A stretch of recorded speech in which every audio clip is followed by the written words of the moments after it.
পরিণীতা ধারাবাহিকে আমরা দেখেছিলাম মনোজিৎ বসুকে আটকে রেখেছিল পুলিশ। তাকে ছাড়ানোর জন্য পারুল আপ্রাণ চেষ্টা করছে। শ্রীতমার কাছ থেকে জানতে পেরেছে ওর বন্ধুকে আটকে রেখেছে, পৌঁছে গেছে কিডন্যাপারের কাজ অবধি, বের করে এনেছে সুদীপ্তকে, কিডন্যাপারকে ধরতে পারেনি।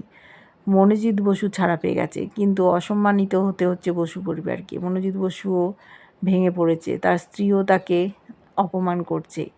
সোনার দোকানে গেছে আবার আগের মতো, কিন্তু সেখানেও অসম্মানিত হতে হচ্ছে। পারুল তাই ভাবছে কিভাবে আবার ওনাকে পুরনো সম্মান ফিরিয়ে দেওয়া যায়। চলে গেছে শিরিনের কাছে। শিরিনি প্রেস মিডিয়া ডেকেছিল, কিন্তু ওর দ্বারা কোনো কাজ হলো না। তারা আর নিউজ করতে চাইল না মনোজিৎ বসুর সপক্ষে, যে উনি দোষী না। এদিকে তুর্য পালিয়ে গেছে, ধরতে পারেনি পুলিশ।